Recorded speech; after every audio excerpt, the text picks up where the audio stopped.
On a very cold day of the 24th day of April 2025, a very good morning from wherever you are joining us this morning on Family TV and Family Radio. It is Relationship Clinic, and here we are talking about matters relationship, and the topic for today is the rise of situationships. First and foremost, what is situationship?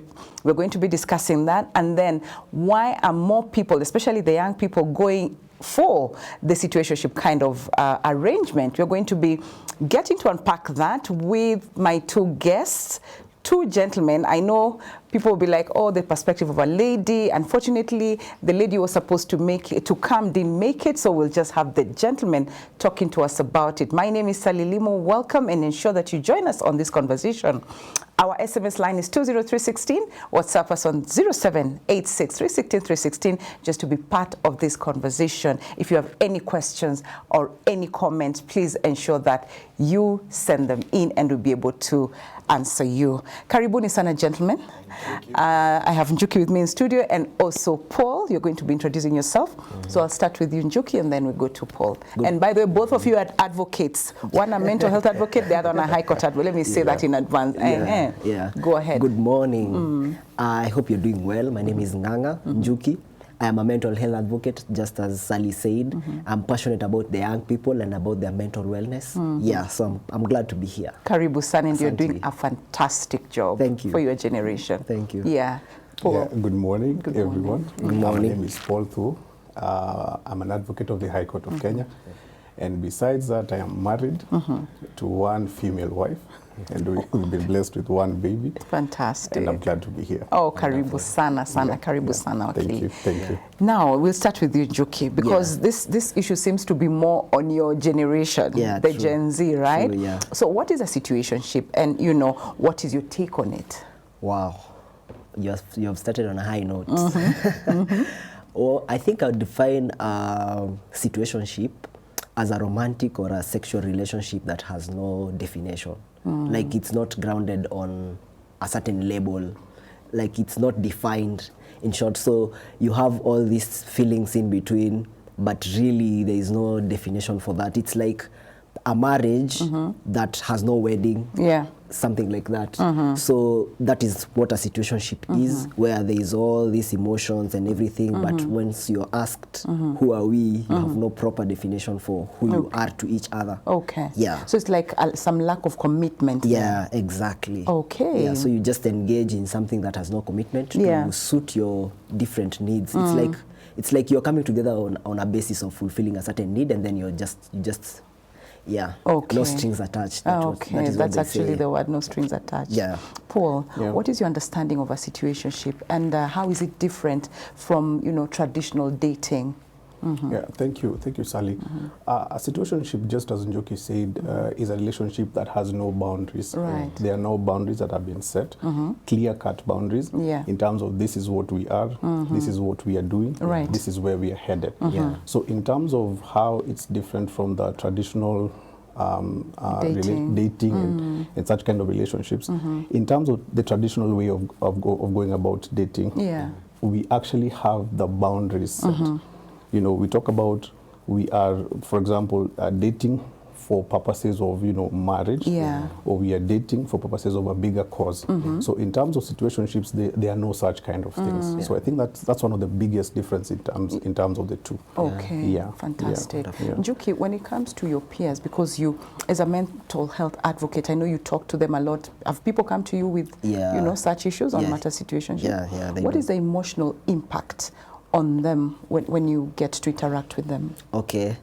I think one of the major impact on your emotional well-being is that you are put on a pedestal. You are engaging, especially when it comes to sexual matters, because there is a connection that is involved.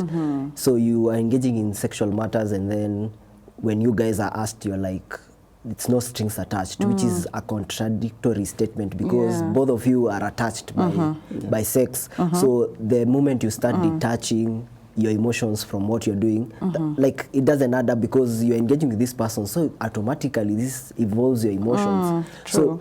So that is confusion, because you can't say via word of mouth that this is not an emotional connection, and then you guys are engaging sexually. So it's confusion, first of all. It's denial. So even when you want to settle with somebody else, you just put it at the back of your head and you're like, we just had sex. It's like sex is not Very a big casual. deal. It's very casual, which is not which should not be the case. Okay. And it affects a lot of people, especially when it comes to a season where they want to now settle down seriously with somebody they think are proper for them. Yeah. Because making that decision means you have to cut the situationship that you have, which might seem like casual thing, but it keeps you hooked, because you are like, it's like you're waiting, it's like an expectation you have that this might end up somewhere. So you are like, do I settle seriously with this one, or probably this one could be a better match than this one? So it's a very confusing state to be in, and it causes a lot of emotional pain. Yeah. And damage for that damage, matter. Yeah. So it means, from what from what I'm hearing, is it means it has an impact on your future. Yeah. Future judgment of probably your partner. Yeah. Because if there's somebody who asked me a couple of days ago, how are you able to discern that this is the right person? And I remember telling her very well that if you want to know someone really, don't engage sex first before you know each other, emotionally speaking.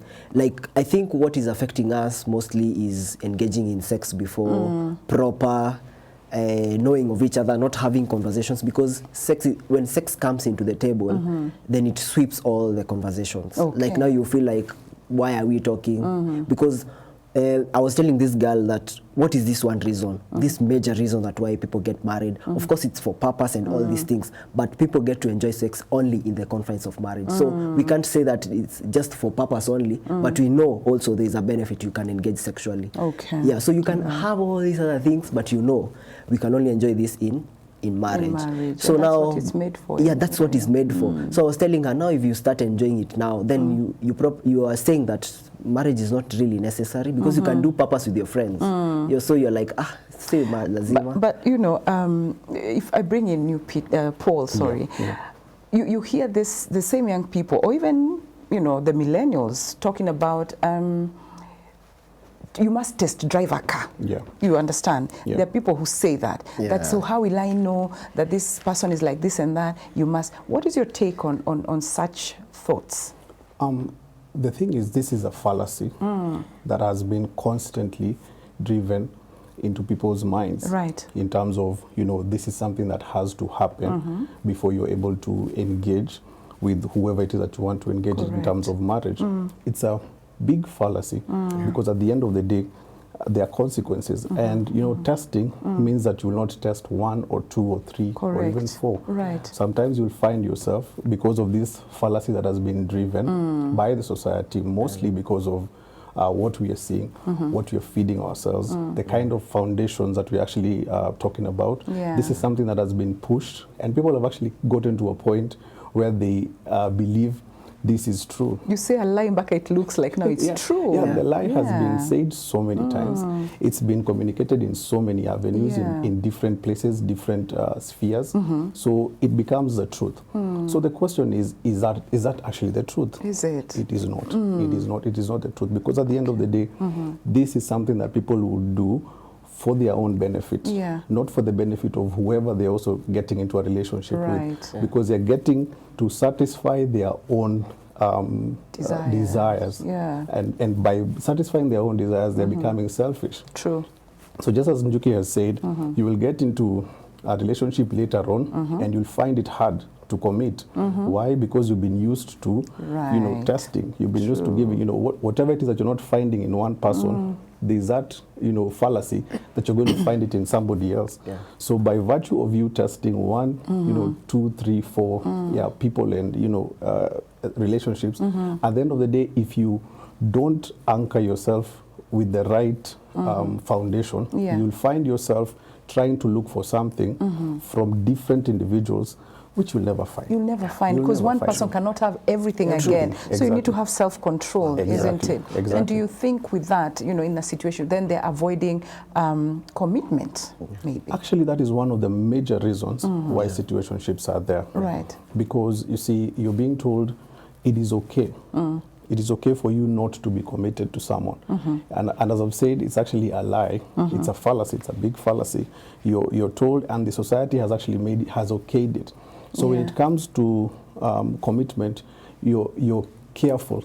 You're careful, maybe because of past trauma. Sometimes it happens. Right. And you know, you can become a little bit cautious when you're getting into a relationship, because you're like, okay, no, if I commit to this person, I'll not be able to do 1, 2, 3 things. Yeah. If I commit to this person, if I actually define what we are, then it means I'll have, quote unquote, spoiled my chances of actually now getting to this other part of life, which has been made to look like a very, you know, flowery thing. It is not. It is not. Okay. Njuki, on matters mental health, again, you know, do you think, you know, your peers are having issues with their mental health, which people don't even realize because of this issue of you know, situationships? Yeah, actually it has a lot of effect, because a situationship is a place where you are in confusion. So even when it comes to vivid decision making, you find yourself making decisions based on where this situation is placing you at. So you don't like make decisions based on future, but just to sustain this thing that is going on, you keep making decisions based on the situationship. So it's like you're hooked. It's like you're in a cage somewhere where your decisions are only limited to this thing. So it's not really, when people get there, they say they are not committed, but at the back of their mind, they want to sustain this thing. They want to keep it. So they end up making decisions to just keep this thing going on. So they are, in one way or another, committing their thoughts indirectly to this thing. It's just that they haven't said it. Yeah, or it's not even intense. But when it comes to mental things, mental wellness, it has a very big effect. Yeah, because I'm thinking, you know, as a lady, mostly ladies say biological clock is ticking. Yeah. You're in this situationship, you don't want to express yourself and say, this is what I want really. Probably you want a child by this age. So definitely it ends up affecting your mental. Yeah, and it also delays your, actually those people who are in situationships end up getting delayed in getting married. I've heard a lot of stories even from guys in church. The reasons as to why they end up not getting married is because of these things. And there's also another thing Paul has said. When somebody doesn't want to commit, another thing that is very key to look at is the illusion of having lots of choices. There's a meme I saw somewhere. It was saying this illusion of thinking that you have a lot of choices makes you not commit. Right. Because you feel like I have a lot of choices, and it's okay for me to always living knowing that I have a lot of choices. So I don't have sina haraka, like I'm looking for the best of the best. Really, you will find the best, but the best does not have everything, just as you have said. They are not perfect. Yeah, so it affects decisions, and most of the people get into depression because of such. Okay. Yeah. All right. You know, for you, Paul, now you're married, but looking back, do you think you'd have considered a situationship back then as a young person? Now you're married, of course you're speaking from this other side, but looking back, would you been interested in such a thing? I would say it's messy. I don't think I would want to be part of such kind of an arrangement, because what I'm enjoying now is that I'm enjoying genuine companionship. Wow. Genuine companionship, genuine love that is shared between the two of us, that is myself and my wife. Having, you know, multiple partners, you know, trying to find certain things in certain individuals is not something that I think I would have loved to consider back then. Correct. Because right now, I'm enjoying safety, because I know at the end of the day, I am 100% in. I don't have to worry about you know, my wife going to also look for someone, because she's committed to me. Right. I am committed to her. Because the Bible in the book of Genesis talks about, for this reason a man shall leave his father and mother and be cleaved to his wife. Living and cleaving is a very important thing for me, because at the end of the day, I know that I have genuine support in this lady that I married. Yeah. I have genuine love. I have genuine friendship. I don't have to hide, because most of the times in situationships, you will bring out a certain aspect of your life, so that in the fear that you might be exposed to this individual, because you don't want to define. So you will, most people, more often than not, would have to, put up a cover of themselves to portray a certain individual. I don't have to pretend in terms of my marriage. I don't have to, put on a mask. I'll be myself, because I am comfortable in the relationship that I'm in. I'm comfortable in my, wife giving me the love that I need, and it is enough for me. I don't have to keep on, looking for something, because I know I found what I was looking for in her. Wakili, that's deep, man. And I love that you kept, insist the genuine, genuine friendship, genuine. You're safe. That genuine bit of it, I think, is what is actually lacking. Let's get to the socials a bit, because I'm seeing someone is saying, "Hi, Sally. Let young people know it's one thing to test drive a car, but it's another thing to be a driver. Before the so-called test drive, have a conversation that will lead to 1, understanding the mechanism of that car, understanding the road, master the traffic rule, arm yourself with proper skills and mindset to manage other road users. Dating is not just a game of drive, but a commitment." Wow. Totally. Do you agree with that? Yes, I do. Really? Yeah. Okay. From this situationships, self-worth, how is it affected? Oh, it is affected because when you're in a situationship, you're not, it's not defined. So you end up feeling like you're not the choice, you're not the ultimate choice. When you commit, you're like, this person has chosen to be with me. But at the end of the day, if you're in a situationship, you end up thinking that there's a possibility of having somebody else in the picture. And the other thing is that people in most situationships are afraid to talk about this, because they don't want to be abandoned. They don't want to talk about it. We have been having these romantic feelings towards each other for some time, and it's not defined. Then at one time I decided, let me just go and ask. But then can we take this a step further? Most of the young people don't want to do that because of the fear. What fear is this? The fear of being abandoned. The fear of rejection, because they can't handle being rejected with somebody they have engaged in for some period of time. Okay. Yeah. Paul, do you think the commitment then changes the dynamics of love and connection? Yeah, it does. It does, especially when you are intentional about it. Yeah. Because in situationships, you're not. You're not intentional about love. You're not intentional about this commitment that you're bringing into your partner. So, in terms of when you get into a proper relationship, when you get into a relationship that has the foundations of God, it changes the whole dynamic. It does. All right. Then there's someone who's, from the first feedback we got, someone is saying, "Sally, I think test drive is important because you're able to know if they're straight, especially now that many marry just for formality." Your take, Njoki? Say they are straight. I think probably, with all what we know that goes, on the other side, when they say straight. What is your take on that? Okay, let me talk from a perspective of a man.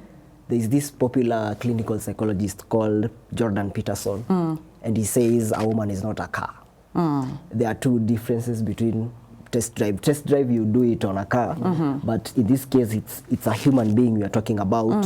Probably if you test drive a car, it will have mechanical problems that can be sorted. Right. But when it comes to a woman or a man for that matter, these are emotional beings, and some emotional wounds are hard to sort. Si kama gari ukipeleka garage unatoka kama iko sawa, there are spare parts for certain things. So we are looking at the emotional injury that you might cause after test driving, the so-called test driving, and realizing that this is not really the person you wanted. So there is emotions involved. So it's also a problem, because you detaching yourself, the one who is test driving and the one you are doing the test drive on, has an effect on you both. On both because of if you you. realize you're not meant for each other, then it means detaching. Detaching means pain, because there is an element of pain because you're engaged together. So breaking that tie, we were talking about soul ties with Paul, and you know it's quite hard to break soul ties. So if you're involved, and soul ties don't have to come only by sex, also intense romantic engagements, and the kind of conversations you have, the depth of the conversations you have creates emotions, creates vulnerability. So also that causes soul ties as well, because if you engage in deep conversations, it's very intimate. So it's not a good idea to test drive. I think once you get into dating, your consciousness should be, I'm dating this person for marriage. It's not like I'm here to see whether we can get married, because dating itself requires a very stern decision. It's not just a way of, oh, we met each other, let's just start dating. It should be purpose driven, knowing that you guys are going to end up in marriage. That's the purpose of it. Yeah. I love that bit that you've brought out, that aspect of soul ties, Wakili. Just say something about soul ties.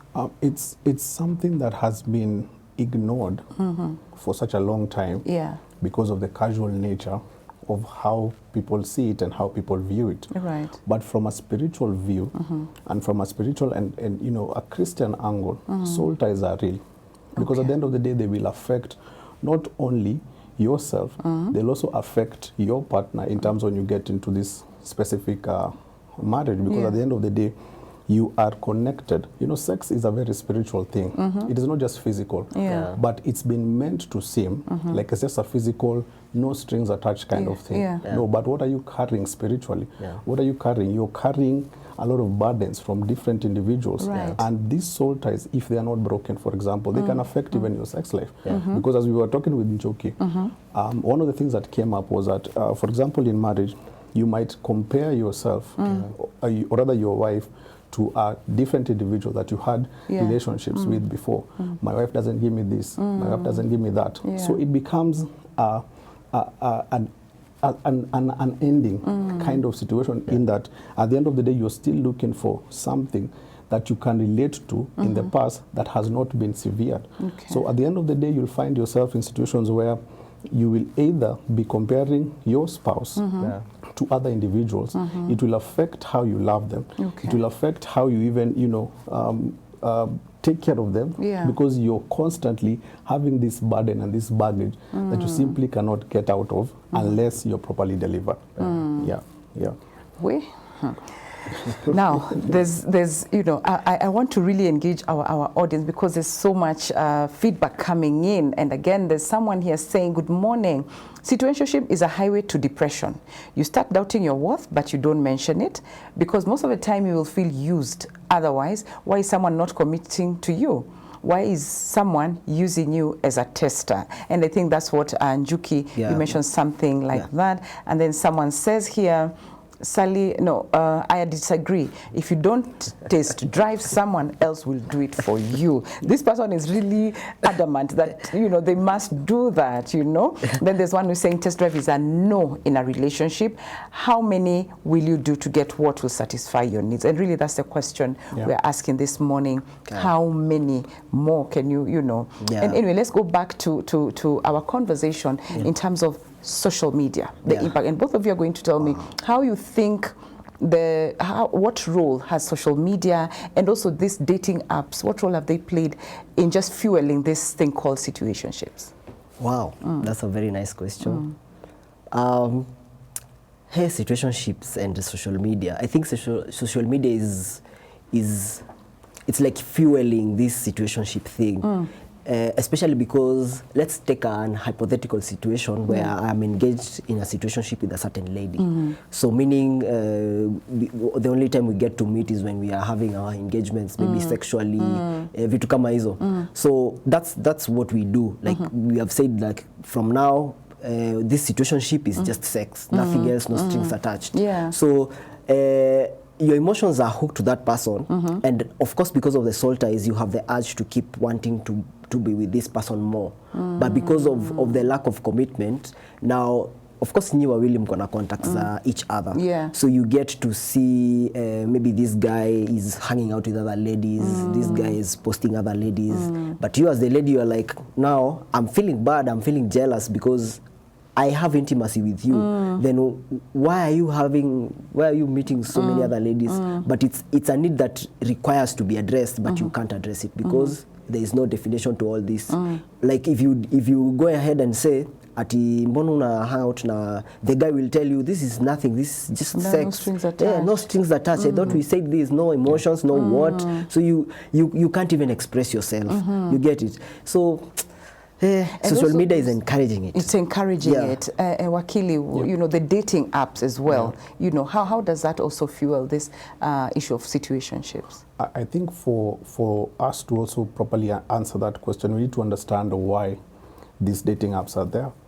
Because these dating apps are meant, first of all, to make money. They're not meant to encourage healthy relationships. Yes. They are meant to make money. Because, for example, there are levels to these dating apps. You'll be told for you to be seen, you have to pay. For you to be, you know, for your profile to come out as the best profile within this specific locality, you have to add more money. So these dating apps, their main reason is not to actually encourage relationships, but to encourage people to have as many as you know as possible in terms of engagements. So because you'll be told, okay, there is person X who is here, meet them. Why do you meet them? How comes these dating apps do not have, for example, a definite period within which maybe they can say you only pay when you're able to get into a relationship, for example. They are always fueling that specific urge of meeting many people, of having relationships and having, you know, quote unquote, what they call conversations with these individuals within your area or something. So these dating apps are meant to make money because they are not meant to encourage healthy relationships. Because you'll be told this is what we need you to do in terms of for your profile to be seen as attractive. You need to pay more. You need to, you know, have some more. You need to be seen more. So what do? You pay. So these dating apps are not really meant to encourage healthy relationships. Of course, there are successes. There are some successes that have been there because there's a study that was done in the US that shows that about 1 in every 10 couples originated from a dating app, but that's such a low number. It is. To put into consideration and to actually say that these things actually work. Why? They encourage a very casual relationship because you don't know this person, you don't know where they are from, you only know them by what they say. So in terms of what they put on their profiles, what they put on their socials is what you're able to know about them. We've had very funny situations where, you know, somebody says this, and when they come maybe to that kind of, to the relationship or rather, no, to the meeting, they're totally different because they want to put up the best format of themselves. The photos, you find it's not that person. It's like, that's true. Who is this? Who is this? You know, some people will actually, you know, make a run for it. Why? Because this person has given out what they would consider the best version of themselves for purposes of just getting into that relationship, which is it's a wrong premise to begin with. It's a very wrong premise. And maybe just to answer, there was one viewer who was talking about it's important to test drive. Love and relationships and marriage is not just about sex. There are so many things that come into perspective. Sex is one of them. It's very important, yes, but it is not the only thing that, you know, we should be getting or rather looking forward to in marriage. Because what if you're unable to do it for one reason or the other? Does it mean that at the end of the day that you can't have a healthy relationship? This one being a tester means we're not able to maintain a proper healthy relationship, because we've had instances where people, for medical reasons, for example, something might happen to you and you're unable to engage in it. So does it mean that you're going to abandon your partner? Does it mean that you're going to, you know, just abandon your relationship? I think that's a wrong premise to begin with. So we all agree that situationships actually, I mean, the social media hypes situationships and it's not in the right way. Can I add something on test very driving? briefly so that we take a break? Okay. Sure. One thing about test driving, let's put it into perspective, because I believe test driving is it's a mechanical word, like for, So I think before you buy a car, you usually have a test drive just to be able to gauge the condition of the car so that you can make a decision whether you will buy the car or not. So that's a very wise thing to do when it comes to mechanical things.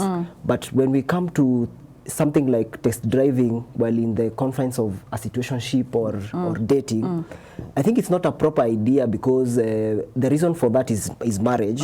So test driving means you want to use the experience now to be able to forecast something in the future. And sincerely speaking, marriage cannot be simulated. It's experiences are different in marriage. It's like the experience you have with Christ, because marriage is a symbol of Christ and the church. So every believer has a different experience of Jesus Christ. It's like marriage is very different. Like it's different to him, it's different to me, different to anybody else. You cannot be able to forecast how marriage will be in the future. It's an experience, like, so you can't simulate it. Well, it was cold in the morning when I got here. I mean, still morning, but it was cold earlier. It is hot. It's getting hot in here. We're going to be right back after this music break. Heavy Love, Mapenzi Mazito. We'll be right back after this, and keep sending in your questions, your comments on 20316 SMS line 0786316316 is our WhatsApp line. We had a heavy conversation behind the scenes here, including with our directors, Hapa. They were all, it was fire. But again, let's move on to our conversation. But before we continue, gentlemen, we want to get, there's someone here, there's feedback from Sally. Good morning, Sally. Interesting and timely conversation. My question is to the gentlemen. How important is communication when entering a situationship? That's number one. And then the other one is, what are the emotional risks involved in being in a situationship? So I want to, Akili, you'll take the, how important is communication when one is entering that situationship? Yeah, and then Juki, you'll take the emotional risks. Yeah. I think I would want to say we should not encourage entering, because I think that question is basically meant to communicate the fact that you've already kind of made a decision to enter into one. Yeah. So let me start in terms of that. In terms of communication, you cannot start on the wrong foundation. You cannot start on the wrong premise. Because however, regardless of however you communicate it is not right. It will give you endless baggage, and that is the reason why that second question has been asked. Because if you're unable to get into a proper relationship, then there will be baggage. There are risks, There are risks, there are baggages. So let me just say, in terms of answering that question, don't. Wisdom right there. Don't. Because if you're talking about communication when getting into it, it means that you've already made a conscious decision to get into it. So my aspect and my view of it would be, don't do it. Proper communication should be in the confines of a proper relationship. So that, you know, when you're communicating in terms of, I am intentional in terms of dating you, we are getting into a relationship, we are putting boundaries in terms of, this is what we are doing. This is where we are headed. I am dating you with the hope, and with the hope that you're going to, you know, get married, not just getting into ourselves into a physical kind of relationship that has not been set in terms of the boundaries have not been set. So I think it's important to communicate. Now I'll just twist the answer to reflect. It's important to communicate properly when you're getting into a proper relationship, not a situationship. So communicate, tell your partner, tell your significant other from the get-go, this is why I would wish to get into a relationship with you. I would not want to waste your time. I would not want to, you know, not define what we are doing. I'm defining this. This is what we are doing. We're getting to a relationship for the purposes of getting married. Well, it might not always end up in marriage. It's a reality of life. But if it's the right person, then what you'll have done is you'll have activated their interest in you in terms of the future, not just the present and not just physical. Very well answered. Asante sana. Juki, the emotional risks. Paul has painted a picture of what an ideal relationship should be about. Stability, I've heard that from him, proper definition, and he changed the dynamics not to relationship, a proper relationship, not a situationship. So what being in a proper and stable relationship does to you is that you have the ability to properly express your emotions without any fear, and being vulnerable to your significant other without any doubt, because you know this person is fully committed to you, and that, you know, emotions demand to be validated. So if you're in a situationship, most of the time you might not get the validations that you need, because at the end of the day, you guys are not there permanently. It's just a temporal thing. Okay. But if it is permanent, or you have a vision of as to what this will end up to, then it means that your partner has an inner urge to take care of you emotionally, and vice versa. So if you are in a situationship, chances are high that your emotional well-being will be properly affected. Okay. Yeah. Okay. Wakili, you had mentioned something like trauma. At some point you talked about trauma. Do you think trauma, rejection, fear can also push someone into a situationship kind of thing based on their past experiences? 100%. I think that is one of the main reasons why somebody might choose to get into a situationship, because you've been rejected before. You maybe opened up to someone. You've showed them, you know, your good side, your bad side. For one reason or the other, it didn't work. So what is the next quote-unquote obvious thing to do is to detach yourself emotionally. So that you're guarding, you have your guards up high, so that you're not hurt by the next person you meet, by in the next relationship that you're in. So I think trauma and, you know, rejection play a very big and vital role in situationships, because most people would be like, okay, why would I try again?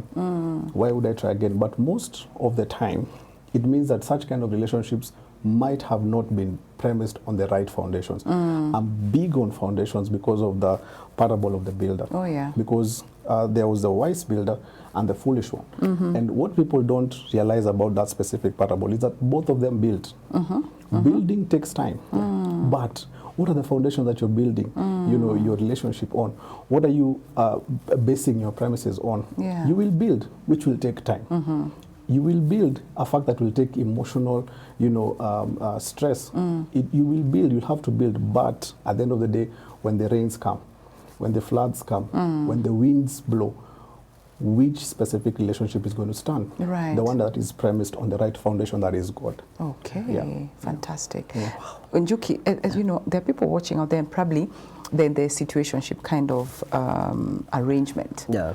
So someone comes to you, they want to get out of this kind of situation. How do you help them unpack that?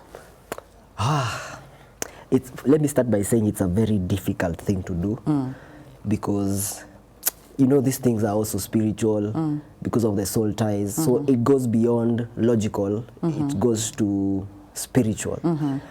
But for purposes of maintaining the conversation at a logical level, I think we begin with just asking very difficult questions that prompt these guys to really think about where they are at. Probably I'd ask, what do you benefit from this? What is your plan with this person? Where do you see yourselves in the next years? You know, some things like those that prompt them to think critically about the situations that they are in. And more often than not, you realize that these people have no definition. They don't know where they are going. They don't know what they are doing. So I ask him, so like, is this what you want for yourself? Is this what would you like to get into a place where you cannot fully commit to someone? You cannot build a family. You cannot have kids of your own. What if you end up getting a kid with this person who is not ready to commit to you? Because some of these co-parenting things started as situationships, where people engage sexually and makosa ilifanyika mahali. So you end up co-parenting with someone that you really never wanted to be with. You get it? So I really prompt people to think about, what are you in? It's just like an eye-opener. Just asking them questions, telling them, where do you think you are? Because just don't live in the place where you're just getting things and you have no plan for the future. That's a hook. Yeah, so asking questions and bringing them to reality is one that really helps. Awesome. Nakwambia mambo imesema imechemuka. Now, someone is saying here, there's a comment, someone is saying, life is spiritual, and so is to marriage. Having boundaries and key persons you're accountable to is very important. It worked for us, and 20 years down the line, we are still glued together. Awesome. I really would advise the young people to seek God's guidance in this area and have faith, and His leading will be perfect. His driving is deceptive and sinful. Thank you so much for that. Hey, Vincent from Mudhiru, good to hear from you. There's wisdom in the house today, a good page to flip. and on do's and don'ts. Asante sana, Vincent from Mudhiru. Hello, Family Media. What if the significant other keeps on bringing excuses when communicating, but you see her online, posting on other social media platforms? Please advise. So I think this one is probably a proper relationship, significant other. This is not a situationship, I'm assuming, right? So Wakili, take that. Like, what if the other person keeps on giving excuses when communicating, but probably this means they're not talking to you the whole day, but you're seeing, I'm seeing, oh, Paul is online, but he's not talking to me. How do you handle that? I think communication is not just about what you say. It's also about what you don't say. So even when you're quiet, you're communicating. So there's a reason why this person is not opening up to you. There's a specific reason why they are doing what they are doing. So in terms of making those excuses, how are you able to have a sit down with them, communicate that to them? Tell them freely, you know what, I feel like there's a block in terms of our communication because of the excuses that you're bringing up. However, this and this is happening on social media and I'm able to see it. How can we address it? How are we able to get ourselves out of this specific situation? So it's not just about having to see. What are you also doing about it? Because at the end of the day, we need to look at issues in terms of how we contribute to them. Because there must be a reason why this is happening. Don't just look at the other person in terms of what they are doing. Ask yourself this very vital question. How have I contributed to this? And if you're able to find that out, have them sit down, discuss this openly with them. Ask them the key questions. Why is this happening? Let them talk to you one-on-one. I think then you will get your answer. If this is a proper relationship, then you will always find a way of solving this issue. But if it is not, unfortunately, you will end up not having the right answers to your questions. Fantastic. Juki, being a Gen Z yourself and interacting with them on your platform and the mental wellness issues, what really do Gen Zs want in a relationship? Wow. These questions are so heavy, but I'll try within my level to because answer here them. when the situationship they say or not they say, but you'll see there's lack of commitment, so what are they looking for? I think it's the comfort that is portrayed when one gets into a relationship. They want the lovey-dovey things outside commitment, because commitments comes with a lot of demand and there's a lot of placement on you to fulfill certain things without excuses. One of them being communication. So which communication is also quite hard because you have to come to an agreement, to a consensus. So Gen Zs want the good things, but they don't want the things that are bringing shida hapa na pale, disagreements. Then again, social media, as celebrities paint them, is like relationships do not have ups and downs. It's just the good part. What you choose to post on social media is the good part. Nobody wants to post the bad parts. Of course, the good parts will get more views and likes, and people will comment more. So this social media thing, posting and showing people that it's only the good things, it also affects us because we want the good things only, and we know that there is, when you engage with someone, choosing to live life with someone means that you also forgo some of the things that you used to do before. So you are also accommodating this person. So at one time takosana kidogo, just in the verge of accommodating each other, but that is not what Gen Zs want. They just want a smooth sail. That's it. Stucky stress. And with that, and I think it's a topic I may want to have here another time. There's a really huge number, statistics show that, young people dating older women. And probably those are some of the things, we're looking at. Someone here is saying, good morning, family. The world needed this conversation. Asante sana. Always remember, your body is a temple of God. Situationship is a sinner's way of sugarcoating evil to make it look normal. These are some of the undefined cults we get into unknowingly. They spend hours praying for God to answer our prayers. Let's live a righteous life by calling out evil instead of painting it white. Is that true? Wow. That's profound. Yeah? That's profound. Yeah, I think so too. We're just sugarcoating it into something that it is not. It is, and we need to call a spade a spade. Because it's been normalized. Why? There's a godly way of looking at relationships and marriages, and there is the world view of looking at it. So the world view, unfortunately, has been amplified. Because most of the times you're talking on socials, you know, we're talking about how marriages don't work, you know, and this is a discouragement even to those who've not been able to get into relationships and marriages, for example, because they'll be like, why do I need to get into this institution if these are the results? Yeah, so in terms of calling it as it is, I think that's very important. Okay. But we also have to differentiate the view of marriage, how God looks at it, and how the world views it. Because if you premise it on based on the worldly view, be rest assured it's not going to work. It's not going to work. Because it was not meant to work from a world point of view.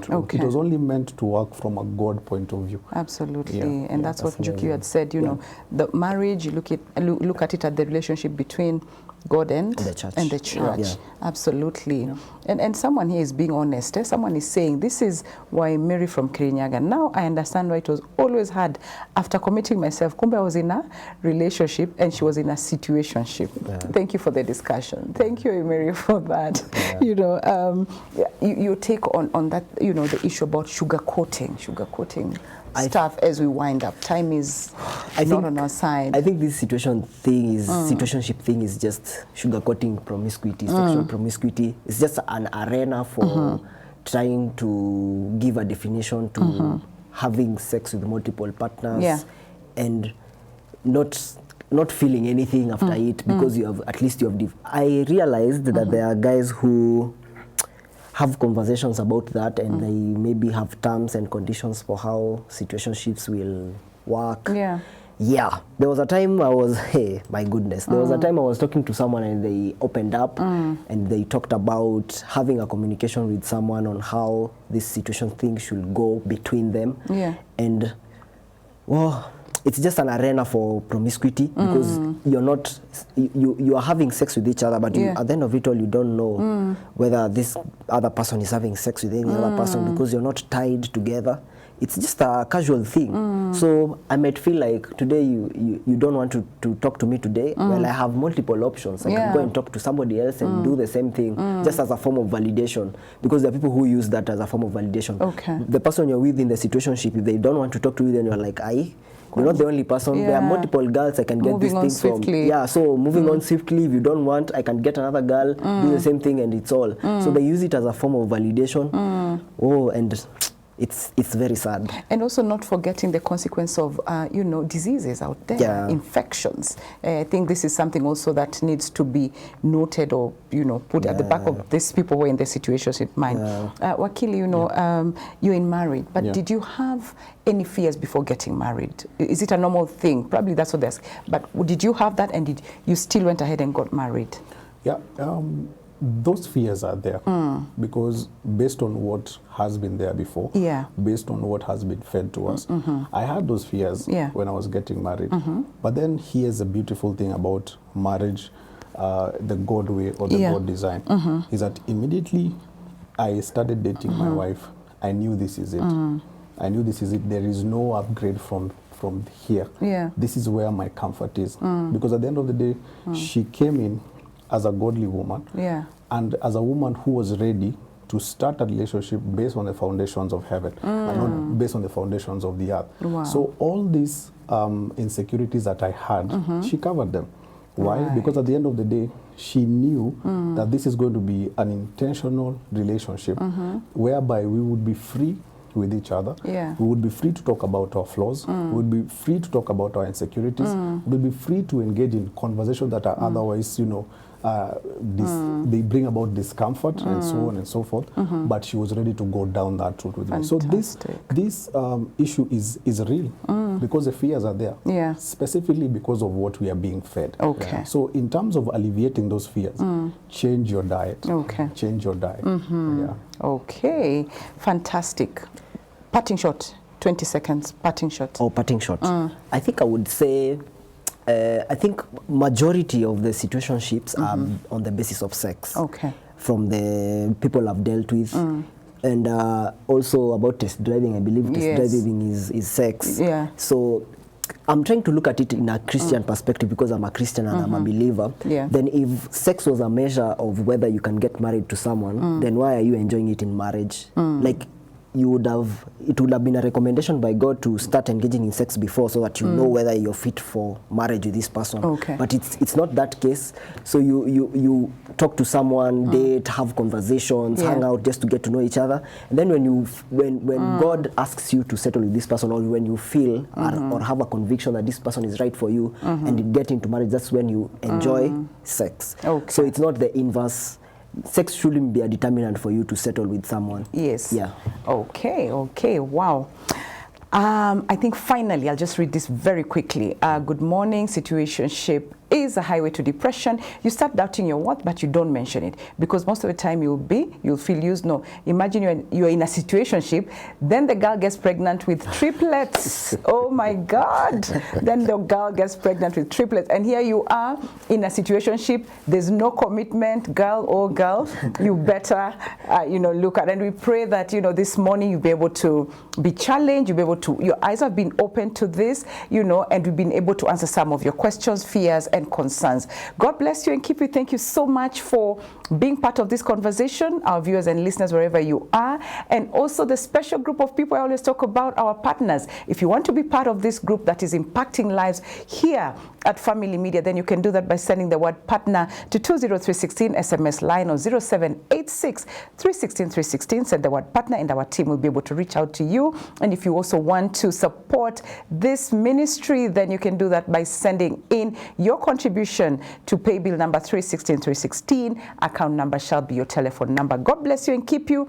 See you again next week on Family Matters by God's grace. Tuesday through to Thursday, we'll be doing the same, bigger and even better. Have a lovely, lovely weekend ahead. God bless.